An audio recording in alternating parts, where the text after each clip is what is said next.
This is where we have a challenge. We have vanhu vapinda mune zvezvicherwa, kungave kudiamond, kungave kugold. Atora migodhi yese aita yake. Kuchembere ariko, kumadzimai epakati ariko, kumhandara ariko, kumba everything. Ndezvake.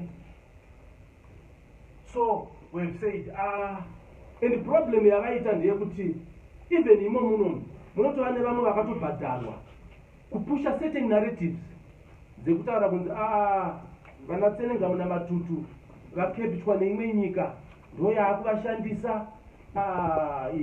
Alright, isusu fine mukati kuti tinoshandiswa nenyika iyoyo, koimimi iri kukushandisa iyo nyika kuti mube inonzi chii? It's not true. Vamwe vomhanya nenhau kunzi ihondo dzemapoka emuZANU-PF mafactions mbavha idzi dzakabvira vanama emujuru vachiripo, vanodhira chete nemunhu ari mupower. Vaimhanya naana mavhairi vari vana minister venergy, vakamhanya neGamatox.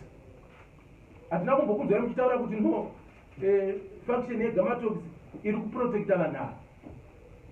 Gamatox yaenda kukava G40, hapana asingazive kuti vaimhanya neG40 vachitosponsor G40 against yainzi Lacoste.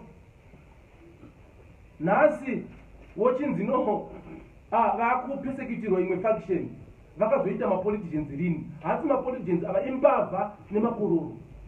They've never been politicians, and pavari kuba havasi kuba on behalf of a faction, vari kuba because dzingori mbavha, havagutsikane nezvavanenge vaunganidza. Saka tati regai nhasi tiuye tizvitaure, but mukutaura umu tinoziva kuti tine maresults achabuda kana maconsequences ezvatanga kuita pano. But we've said no, we are ready. Ingava natongo vakaibvira akatoziva kuti no, kuZimbabwe handisviki, but haana kuora mwendo kuti aisasvika. So these cartels are very, very powerful and connected. They are not just connected to a single political party as you may think. Bvunzai vari kumhiri vanokuudzai kuti kana kuno vakonzeresa. Why? Because vanenge vachiti uku variko, nekuti havasi nyaya yavo chete ndeyekuda kumeka sure kuti whoever comes into power anovasiya vachiba. So the fight has got nothing to do with the party. The fight has got nothing to do with the faction. For us, it's a generational fight. We are perishing while we are smiling. So this is what has motivated us to come and address you today against the powerful cartels. Pfungwa dzenyu dziri kufunga munhwani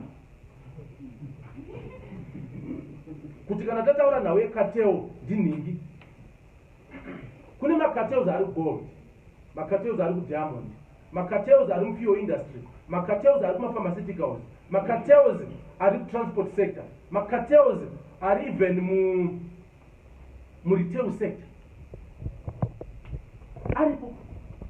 But fine, panozowanikwawo hapo kunoremera chikero.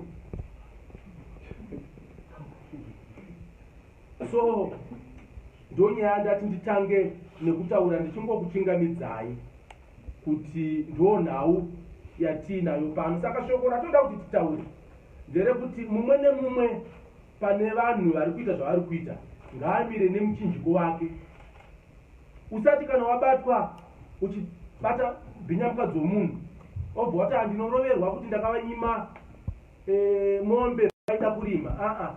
Fesa nyaya yako yekuti wabatwa uchiita chifambi. So nhau yekuda kuhwanda sei kwavatungamiriri vedu kana kuzama kupatsanura vatungamiriri vedu kuita sekunge uri kupersecutirwa, nhau yekuti you are loyal to anyone. You are not loyal to anyone. You are loyal to yourself and your money.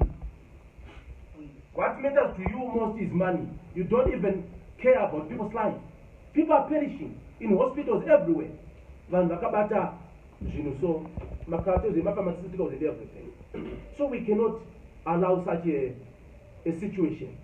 So regai ndichikumbira hama yangu iri pano vanonzi vamatutu, vamwe vaishungurudzika kuti senenge hamuna matutu kuita chirwirangwe zvinofamba sei.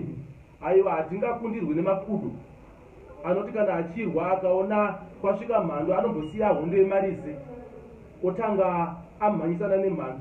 Kana tiine yedu hondo yekutorerana marize tinozobvunzana papa kuti habati iwe watora rize rangu rino mafuta wange uchizvifambisa sei. Asi tatanga tadhila negenerational cause which is before us, because all of us are affected, including imimi vamwe mauya kunospire izvo zvamutorina mari yebhazi but you are selling your souls to the devils because of 30 pieces of silver. So over to you, Ramatutu.